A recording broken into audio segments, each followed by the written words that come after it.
are a world with heavenly comfort from whatever I do, wherever I be still. 'Tis God's hand that leadeth me. He leadeth me by His own hand. He leadeth me, His faithful follower I would be, for by His hand He leadeth me.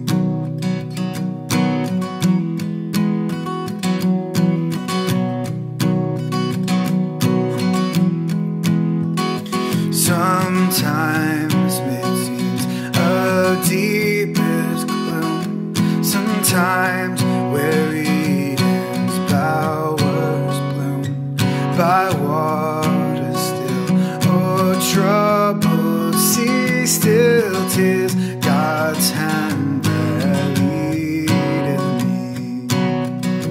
He leadeth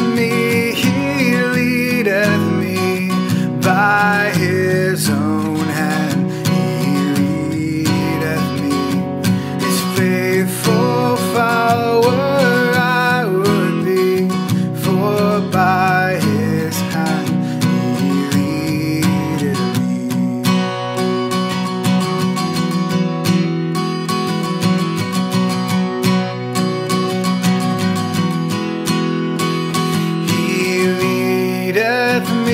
He leadeth me by His own hand. He leadeth me, His faithful follower I would be, for by His hand He leadeth me.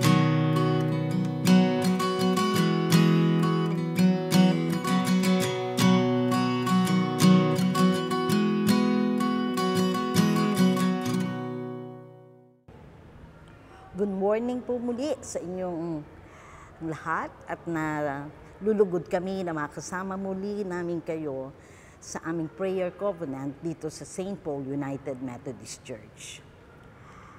Ang aralin po natin ngayong umaga ay matatagpuan po sa 2 Kings chapter 2 verse 1 to 12. At hayaan niyo pong basahin ko ang mga ilang talata. Verse 1, when the Lord was about to take Elijah up to heaven in a whirlwind, Elijah and Elisha were on their way from Gilgal. Verse 2, Elijah said to Elisha, stay here, the Lord had sent me to Bethel. But Elisha said, as surely as the Lord lives, and as you live, I will not leave you. So they went down to Bethel.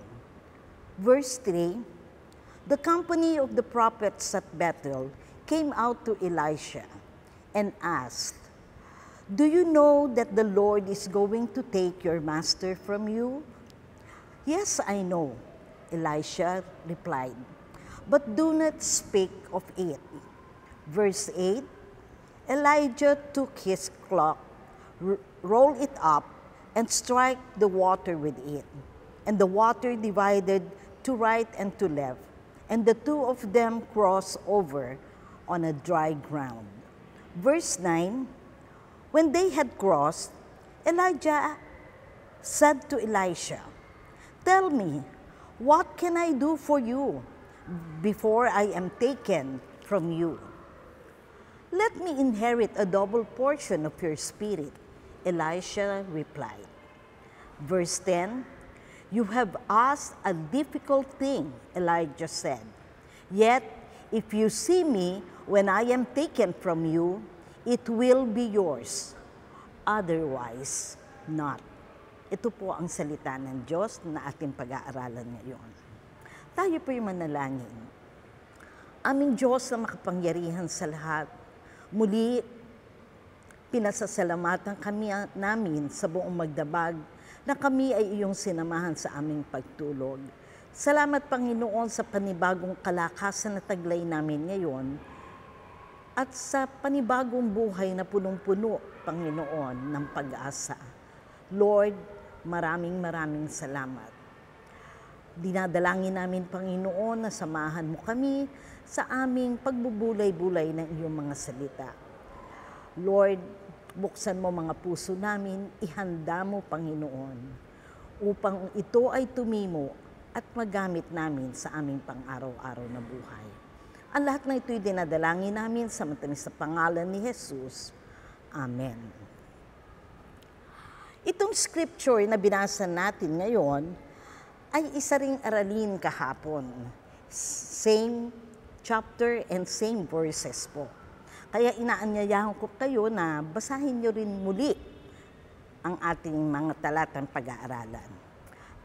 At totoo naman, ang mga chapters ang chapter na ito at verses na ating binasa ito ay isang napakagandang kwento ng mentoring. Kwento ni Elijah na gumagabay at si Elisha na ginagabayan. At sa panahon natin ngayon, both of them, two known prophets sa ating Bible, wala man silang aklat sa Biblia na isinulat, ngunit ang kanilang kasaysayan ay nakatala sa ating Biblia. All of us, we need mentors like Elijah and Elisha, who had faced challenges and overcome it, who have grown through struggles and perseverance, but they have seen God's miracles in their life. They have gone through hard times, and they also experienced the presence of God. And I know all of us have our share of this experience. Kaya nga, naandito pa tayo. All of us, dumaan tayo sa mga pagsubok, pighati, kalungkutan, ngunit naandito tayo. Thank you, Lord, for your presence and guidance. Alam niyo, God gives us each other to help encourage one another.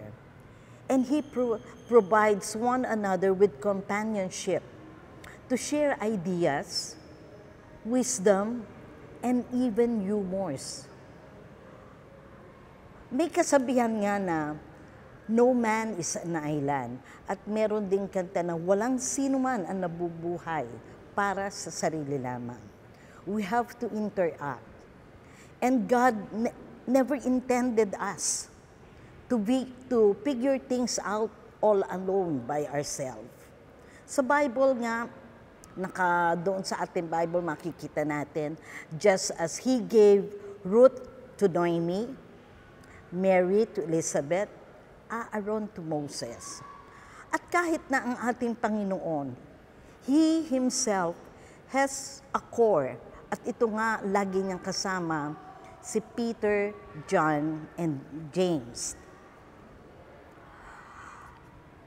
At kahit tayo, na meron na sinasabi natin kung tayo man ay nagme-mentor na, meron ding tayong hinuhugutan o meron ding gumagabay sa atin na ating mga kapatiran at lalong-lalo na ang gabay ng ating Panginoon at ng Kanyang mga salita.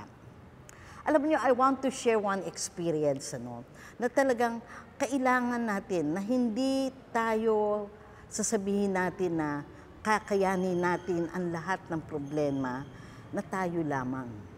We need each other, and especially the guidance and protections of our God at ang salita niya, kung ito ay lagi nating babasahin. Ang isi-share ko sa inyong experience is one time when we went out of town, kami rin, church people, na it was a fine weather. We went somewhere in north. We had this trip it was a perfect trip. Pero nung kami na pauwi ng late afternoon or early evening, while we were in the highway, bigla hong umulan na napakalakas. At halos bumuhos ang ulan, and it was really almost, pero hindi, I will say zero visibility. Dahil ang distance na sa akin, 5 feet or 10 feet away sa mga sasakyan, wala ka pong makikita.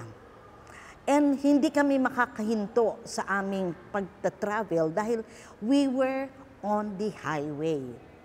Kailangan maghinay-hinay kami. And we were praying. We did pray sa aming paglalakbay na yon.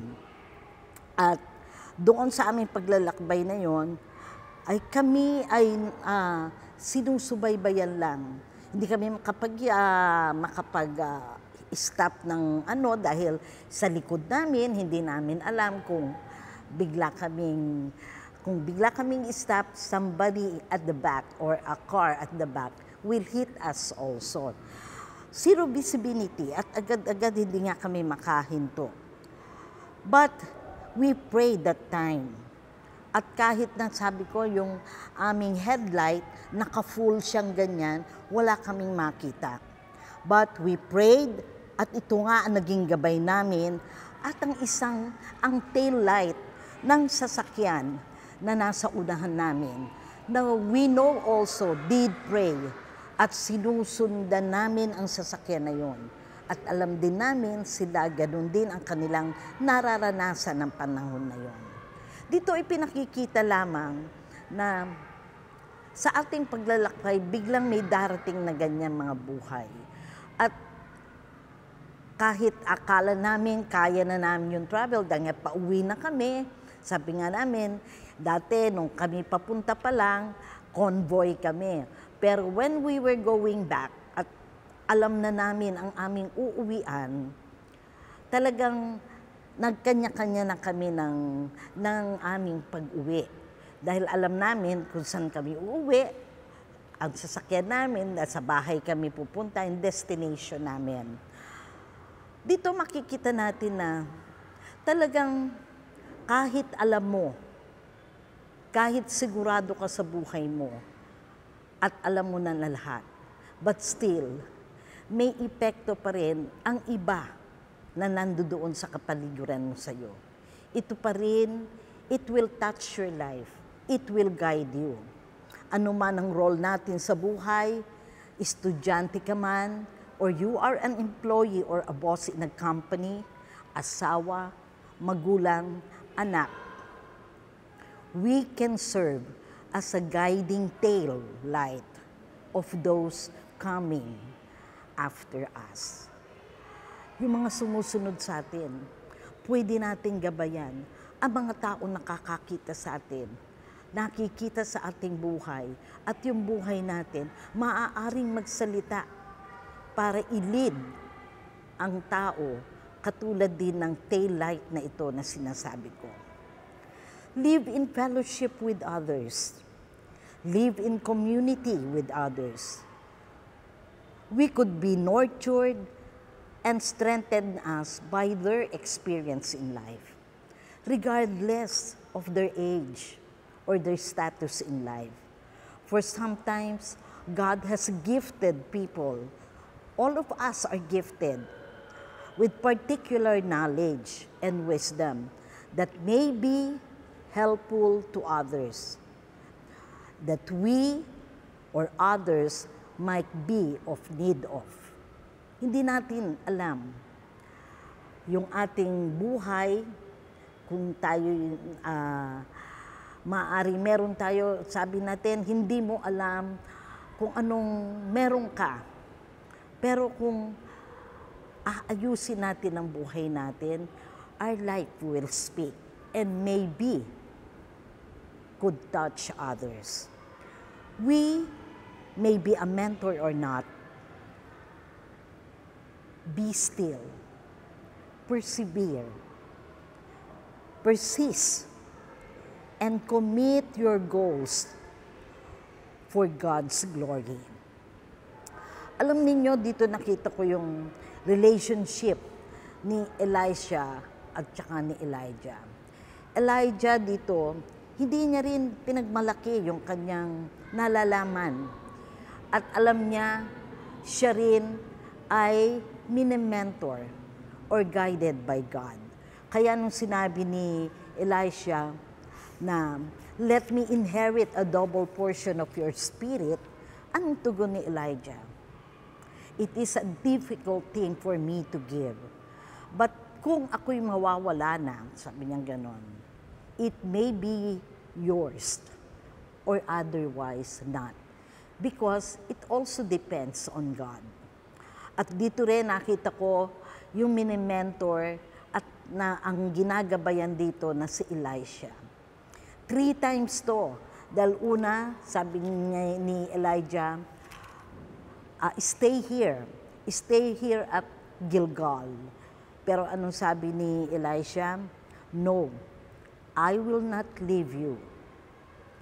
At nung lumipat uli sila, nagpunta naman sila sa Jericho, ganun din ang sinabi niya. Tapos nagpunta sila sa Jordan, ganun din ang sinabi ni Elijah, but still, sabi ni Elisha, I will not leave you. Consistent siya sa kanyang sinabi. Talagang committed siya. Alam niya kung anong gusto niyang makamtan.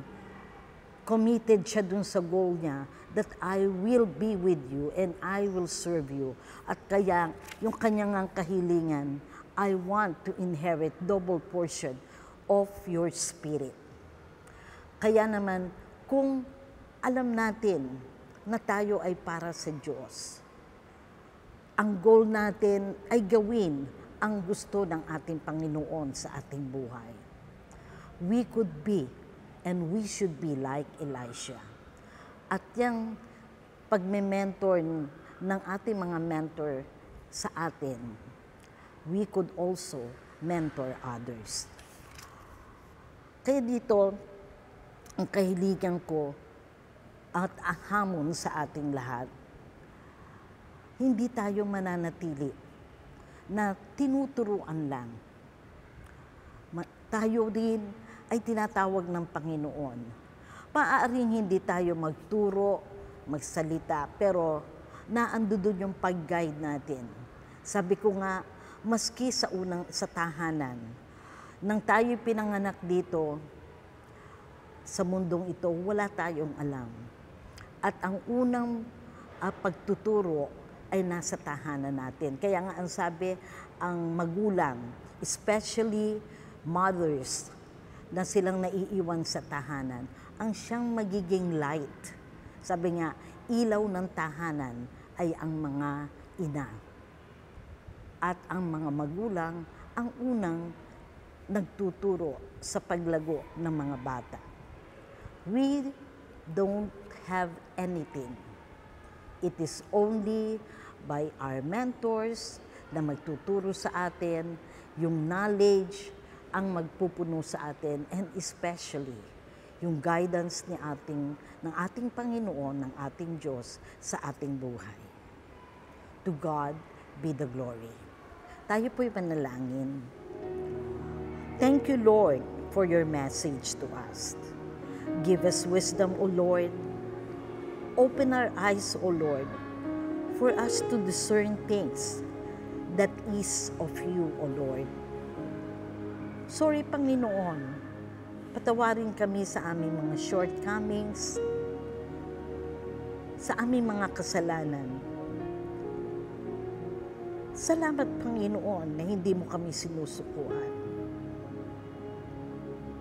Thank you, Lord, for not giving up on us.